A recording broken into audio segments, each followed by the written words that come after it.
señoritas, buenas tardes. Muy agradecido con las diferentes instituciones que me han invitado a compartir un tema que en lo particular me parece que ciertamente nos interesa a todos, porque es el tema que refiere a la libertad, que es un don precioso que Dios nos ha regalado, de manera que gestionarlo de la mejor manera posible, pues también nos va a ofrecer a nosotros garantía de llegar a buen puerto en la vida que ustedes y yo nos hemos propuesto llevar, ¿no? Y sobre todo agradecer este don a Dios, de quien nosotros lo participamos. El tema, como bien se indicó, se titula ¿Soy yo acaso el guarda de mi hermano? El problema de la libertad humana en la modernidad. De manera que, ya que el título lo trae a colación, vale la pena que hagamos un repaso, primero que nada, al texto bíblico que da origen, por lo menos a estas reflexiones, sí que están inmersas también dentro de la encíclica Evangelium Vitae. Dice el Génesis, en el capítulo 4, los versos que propongo, o los que vamos a leer, del 3 al 16. Pasado algún tiempo, Caín presentó a Yahvé una ofrenda de los frutos de la tierra. También Abel le hizo una ofrenda sacrificando los primeros nacidos de sus rebaños y quemando su grasa. A Yahvé le agradó Abel y su ofrenda, mientras que le desagradó Caín y la suya. Ante esto Caín se enojó mucho y su rostro se descompuso. Yahvé le dijo: ¿por qué andas enojado y con la cabeza baja? Si obras bien podrás levantar tu vista, pero tú no obras bien y el pecado está agazapado a las puertas de tu casa. Él te acecha como fiera, pero tú debes dominarlo. Caín dijo después a su hermano Abel: vamos al campo. Y como estaban en el campo, Caín se lanzó contra su hermano Abel y lo mató. Yahvé preguntó a Caín: ¿dónde está tu hermano? Respondió: no lo sé. ¿Soy acaso el guardián de mi hermano? Entonces Yahvé le dijo: ¿qué has hecho? Clama la sangre de tu hermano y su grito me llega desde la tierra. En adelante serás maldito y vivirás lejos de este suelo fértil que se ha abierto para recibir la sangre de tu hermano, que tu mano ha derramado. Cuando cultives la tierra no te dará frutos, andarás errante y fugitivo sobre la tierra. Caín dijo a Yahvé: mi castigo es más grande de lo que puedo soportar. Tú me arrojas hoy de esta tierra y me dejas privado de tu presencia. Si he de ser un errante y de andar vagando sobre la tierra, cualquiera que me encuentre me matará. Yahvé le dijo: no será así, me vengaré 7 veces de quien mate a Caín. Y Yahvé puso una marca a Caín para que no le matara el que lo encontrara. Caín se fue de la presencia de Yahvé y habitó en el país de Nod, al oriente del Edén.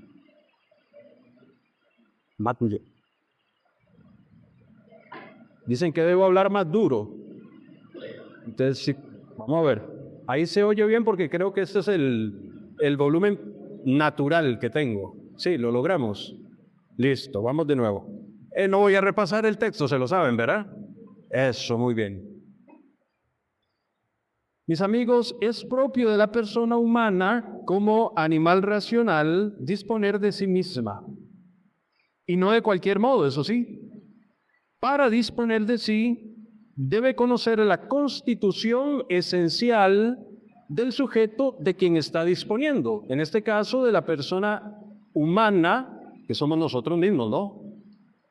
Debemos saber también del modo adecuado de disponer de sí, es decir, un modo humano de disponer de sí. No somos cosas. Los fines que pretendemos alcanzar, ¿para qué? Para que den razón de esta disposición de sí que queremos realizar, para finalmente entonces poder actuar y movernos en consecuencia, es decir, poder disponer de sí efectivamente. Estos elementos hay que considerarlos, evidentemente, para poder hablar, y poquito a poco lo vamos a hacer, de la libertad humana. No siempre ha resultado tan claro, al menos no para todos, las razones de la presencia del hombre en el mundo, el fundamento de su existencia, o aún más si extendiéramos estas razones, de la preeminencia del ser sobre la nada. Lo cierto es que desde hace unos siglos hacia acá, el hombre aparece solo, indefenso, incierto, hasta indigente. puesto o arrojado a merced de las fuerzas de la naturaleza y en lucha contra ellas, esforzándose por un lado en ser proyecto para sí mismo o condenado a ello, y por otro descubriéndose y descubriendo a los demás como un problema entonces para sí mismo. En pocas palabras, el hombre se ha olvidado de quién es, haciéndose extraño para sí mismo, desorientado y actuando contra sí mismo. Es la crisis de la modernidad. En este marco de situación, inevitablemente se enfrenta el misterio de su actuar libre. Y en efecto, y en el caso de considerar el habitual y sencillo existir del ser humano, cada día y en cada instante, consciente de ello o no, el hombre se mueve en el sentido más profundo de la expresión. Y en ese movimiento de su actuar se confronta, se valora, se determina, elige lo que mejor le conviene, manifestando también así lo más profundo de su ser. Pero no se mueve solo, no actúa en solitario. Aparece en este horizonte el misterio del otro, frente al cual puede entonces tomar conciencia de su propia identidad. Y no en primer lugar porque se distinga en la diferencia, sino específicamente porque más bien se asemeja en el ser. Esta sí que es carne de mi carne, exclamó Adán, y hueso de mis huesos. Fue la semejanza lo que recibieron en común y no la diferencia que era evidente entre hombre y mujer, la que configuró el corazón de nuestros primeros padres y pudieron descubrir en la incipiente institución de la familia, por ejemplo, un proyecto que libre y naturalmente los vinculaba. La identidad y el modo de desenvolverse les viene por la relación y el vínculo que han establecido. Participar de la vida junto al otro y con el otro les muestra un camino que han de recorrer juntos para alcanzar el fin de su existencia. No le tiende así Caín, que en un arrebato de celos e ira le quita la vida a su hermano Abel, como hemos escuchado en el texto bíblico introductorio. Misterio este de iniquidad, como repitió tantas veces San Juan Pablo II en sus diferentes exposiciones, y sobre todo refiriéndose evidentemente a la experiencia del pecado. ¿Sigo oyéndome todavía? Listo. ¿Qué vamos a decir entonces del actuar humano? El ámbito del actuar humano dependerá en gran manera del modelo en el que el hombre determine qué puede conocer y cómo puede conocerlo. Repito, el ámbito del actuar humano dependerá en gran manera del modo en que el hombre determine qué puede conocer y de qué manera puede conocerlo, es decir, del modo en que el hombre, se coloque de frente a la realidad, dependerá también de cómo el hombre se posicione en su actuar frente al mundo. Va a depender de eso. Entonces aquí voy a introducir algunos elementos teóricos que me parecen importantes y que ustedes se van a dar cuenta que al final estos elementos aplican no solamente para la libertad, sino para un montón de realidades con las que ustedes y yo nos enfrentamos día con día. Tradicionalmente han existido como dos modelos de pensamiento que han influenciado también dos modos, si se quiere, de posicionarnos y de enfrentarnos, colocarnos de frente al mundo. Esto es una síntesis impresionante, ahí apoyado en un par de autores. Entonces vamos a tratar de ser lo más fieles a estos autores y a la vez sintéticos y claros. El primer paradigma, el realista metafísico, que parte de la apreciación y aprehensión del objeto conocido como es, en lo que tiene de común y a la vez en grado diverso con otros seres. Y el segundo paradigma, al que hay que ponerle mucho cuidado porque me parece que es el que tiene mayor difusión en nuestro tiempo, es un paradigma nominalista. Un paradigma que desdeñando más bien lo que es común en la diversidad de los seres, se centra más bien en el objeto conocido tal como aparece en su individualidad concreta. Es decir, por un lado el paradigma realista metafísico admite que existen perfecciones anteriores al objeto que conocemos y que determinan su modo de ser. y que determinan su finalidad. Y el paradigma nominalista, que rechazando todo esto que de común hay, se conforma con el objeto como aparece así nomás a los sentidos, y o que puede inclusive ser ordenado bajo ciertas categorías de la razón, pero siempre desde el plano del fenómeno. O consideramos el objeto como es, y me voy a adelantar mejor, o consideramos el objeto como yo lo pienso. Digamos que este es el elemento fundamental, ¿no? Entendido esto así, todo aquello que tiene que ver con el mundo del hombre queda condicionado en uno o en el otro de los paradigmas, incluyendo al hombre mismo y en este caso también sobre su libertad. Como consecuencia de lo expuesto, también vamos a seguir ahora a, si lo pronuncio bien, Mazzini Correas, que a partir de estos dos modelos de conocimiento que históricamente han aparecido, ¿no? El objeto conocido como eso, el objeto como yo lo pienso, esto se traduce también en dos modelos también éticos. ¿De qué modelos estamos hablando? Estos modelos, el primero, no vamos a tener nada novedoso en lo que voy a decir ahora. El primer modelo ético que se deriva de este primer modelo de pensamiento es un modelo también realista. Es un modelo realista que presupone lo siguiente. ¿Qué presupone? Presupone la capacidad de conocer alguna realidad moral distinta del entendimiento. Sostiene que alguna idea moral no es meramente construida por el entendimiento. Es decir, que estas ideas morales inclusive son anteriores a nosotros, o así es como debe entenderse, ¿no? Y en ese sentido comprende que en la vida moral del hombre algo es recibido porque nos es dado, que no solo le orienta, sino que además eso que hemos recibido nos perfecciona.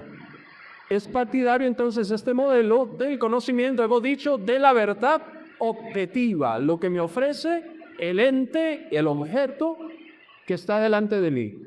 El segundo modelo es constructivista. Si el primer modelo realista, metafísico, el pensamiento me ofrece un modelo ético, realista también, el modelo nominalista de pensamiento, en palabras de este autor, pues nos va a ofrecer un modelo que de forma sintética va a denominar constructivista, que está de moda. Este modelo constructivista supone que las ideas morales no resultan de un conocimiento parcialmente receptivo. Es decir, que no recibimos ninguna información que el objeto o el sujeto nos pueda dar anterior a nosotros. Y entonces, toda idea moral es constituida y construida, de ahí su nombre, por el entendimiento. Es decir, se adviene a esquemas conceptuales que uno o varias personas van a considerar. Este modelo no es deductor de la verdad, este modelo es deductor más bien de la certeza que ha producido, que ha construido la razón y no la verdad.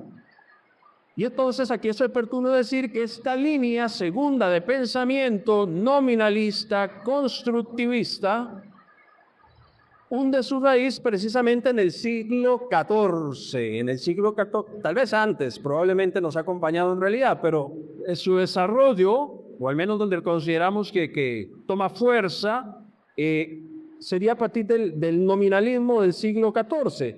Y entonces este nominalismo, este esquema de pensamiento, paradigma de pensamiento, va a ser el que va a ser la raíz o fundamento de una serie de revoluciones en la modernidad, a saber, la religiosa de Lutero. Y eso hay que tenerlo claro y siempre con mucho cariño, porque si tenemos personas en la defensa de la vida, es que, o si consideramos a las personas que tenemos en la defensa de la vida, aparte de las personas de buena voluntad, tenemos tanto a católicos como a protestantes, ¿no es cierto? Y lo hacen con una gran fuerza interior impresionante. Son compañeros de viaje en esta defensa de la vida. Pero hay que decir que son precisamente el desarrollo de las ideas de Lutero, que tienen corte nominalista, por la introducción de la subjetividad, la lectura de la escritura, por ejemplo, a la conciencia de cada uno, que es parte de la introducción de los problemas que tenemos hoy. Habrá que decirlo, y habrá que decirlo con mucho cariño para que se haga entender. Pero lamentablemente el desarrollo de las ideas de Lutero son parte de la situación que vivimos y que afectan, en el caso particular nuestro, particularmente la historia de la teología. También hemos dicho entonces la revolución religiosa de Lutero, la antropológica de Rousseau y de Hobbes, entre otros autores, la revolución política de la Revolución Francesa, la revolución del pensamiento en Descartes y quizás mayormente en Kant y otros autores más, la revolución social del marxismo, la revolución sexual del mayo del 68, con todas sus derivaciones o desviaciones, y la transhumanista de nuestro tiempo. Todo ello tiene su origen en este paradigma nominalista y constructivista que no considera el objeto en sí como él aparece, como él es realmente, como él es, sino desde el modo de vista en que yo lo recibo y lo racionalizo y es para mí pensado, ¿no? Voy a dejar la síntesis en este sentido porque me parece que está suficientemente claro, ¿no es cierto? Yo pienso que sí. De manera que aquí entramos entonces en una dificultad. Que la línea del pensamiento constructivista entonces parte de dos principios fundamentales. El pensamiento constructivista. En los saberes referidos a la conducta humana, sus normas y principios ya no dependen del conocimiento receptivo de ciertos fenómenos humanos que nos da la experiencia, sino que parte de la construcción de la razón. Ojo, los saberes referidos a la conducta humana, qué es bueno, qué es malo, cómo decidir, qué decidir, todo lo que tiene que ver con nuestra conducta y la orientación de nuestros actos, ya no nos vendrá por una razón de verdad que aparece ya de por sí en las cosas que se nos han dado, sino que todo lo contrario, va a depender, como bien lo dice acá, de la mera construcción de la razón. Esto es lo que el autor presenta como una tesis una antítesis, más bien una tesis antirrealista. Y esta construcción racional que es subjetiva, no es absolutamente libre y arbitraria, o al menos no quiere serlo o no quiere pretenderlo. ¿Por qué? Porque la razón se da la tarea en comunión con otros sujetos y con otros individuos, ¿no? A intentar racionalmente, intentar colocar una serie de límites en donde la libertad de uno no sea afectada por la libertad del otro. De manera que los términos en los que se va a conjugar la libertad, como todo lo que tiene que ver con el actuar humano, estará delimitado por la razón, por lo que en apariencia aparece razonable, y estará delimitado inmediatamente también por el consenso y el contrato. Lo que ustedes y yo nos pongamos de acuerdo, hasta dónde queremos llegar y qué límites queremos asumir. Estas tesis entonces promueven una elaboración de los principios de la conducta humana que no le deben nada a la experiencia y que su raíz profunda sea la autonomía humana encuadrada en un cierto marco de límites que protejan, eso sí, de la arbitrariedad. Así se entenderá la libertad. Lo que quiero, que esta sea la libertad. La experiencia no puede decirnos nada sobre ella y radicalmente la libertad será lo que en absoluto dependa del sujeto. Digamos que la libertad es una libertad hecha a nuestra medida, a nuestro gusto, en la forma que nosotros consideremos que es ella. Entonces el bien humano o lo que resulte apetecible para la voluntad ya no es conocido a partir de un conocimiento referencial que era arado, que está antes del sujeto, sino que por el contrario se constituye a partir de la misma elección humana, lo que yo elija, mi vida, mi decisión, mi cuerpo, mi decisión, enmarcada y ordenada a través de una serie de procedimientos, eso sí, consensuados. Disculpe que me repita mucho en este aspecto, pero es fundamental que aparezca, para mi gusto, como expositor, que aparezca lo mejor posible el esquema de lo que estoy diciendo en cada una de las apreciaciones. Esto con relación al bien humano. Y ahora, con relación al derecho, por ejemplo, el derecho mismo viene o deviene más bien en positivista, porque las leyes que se establecen ya no son tampoco el resultado del dato que la experiencia recoge de la observación de la naturaleza del hombre y que de alguna manera habría que proteger, reconocer y proteger en las leyes, sino que la consagración y protección legal de su voluntad, de la libertad, de la voluntad del hombre y de las elecciones que de ella se deriven. Este vendría siendo un signo del momento, como lo va a señalar Juan Pablo II y se señaló anteriormente. Este vendría siendo un signo del momento de mayor madurez democrática en un mundo plural. De manera que, para que no nos perdamos, la tesis realista nos va a decir: algún conocimiento es no construido por el entendimiento. La tesis realista reconoce que hay una serie de elementos dados de verdad que hay que reconocer. La tesis constructivista nos va a decir: toda verdad es construida por el entendimiento. ¿Qué es el sexo? ¿Qué es el género? Una construcción social.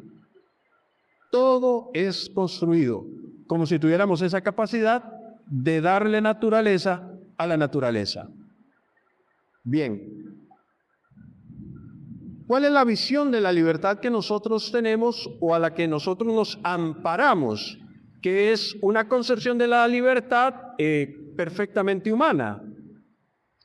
La libertad, aquí voy a seguir a otro autor distinto, vamos a ver si nos logramos entender y recoger lo que es la herencia en torno al tema de la libertad.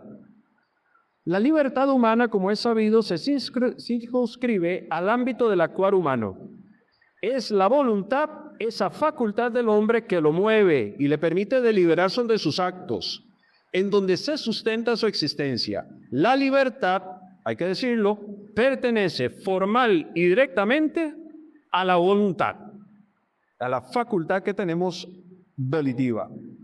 Dice Millán Puelles: la libertad posible, estamos hablando de la libertad del hombre. ¿Cuánto me queda? 5. Ya llevo 25. No voy ni por la mitad. Bueno, entonces voy a abreviar un poquito. La libertad humana, dice, la libertad posible en un ser limitado relativo es necesariamente una libertad limitada. Una libertad limitada, porque lo propio entonces de Dios, que es el Ser Supremo, es que Él posea todas las perfecciones, y un ser como somos ustedes y yo, vamos a tener participadas estas perfecciones que son supremas en Dios, nosotros las vamos a tener de forma limitada, adecuada para nuestro ser, digamos, la libertad que realmente necesitamos, porque es la libertad que corresponde a la criatura racional humana.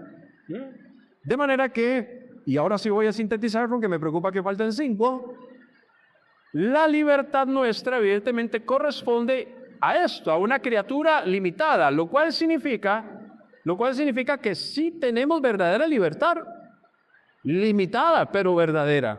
El autor va a exponer de alguna manera cómo es posible no entrar en esa disyuntiva entre si tenemos o no tenemos libertad, porque la libertad absoluta evidentemente le pertenece a Dios como Ser Supremo, pero Él en su infinita bondad, también de forma libre que nos ha creado, ha participado de estas criaturas racionales que somos ustedes y yo también, de este do bueno de la libertad. Pero una libertad de acuerdo a nuestro ser, de acuerdo a nuestra naturaleza, de manera que aunque limitada, porque nuestro ser es limitado, es verdadera y auténtica libertad. ¿Qué papel juega el entendimiento? Recuerden, y sigo resumiendo, ninguna decisión se lleva a cabo sino sobre la base de la intelección de su objeto. Es decir, para perseguir lo que la voluntad debe perseguir, antes debe conocer. Y quizás la expresión que mejor nos pueda ayudar para entenderlo es que nadie puede amar lo que no conoce. Aquello que es digno de ser buscado, perseguido, amable, necesita ser conocido anteriormente.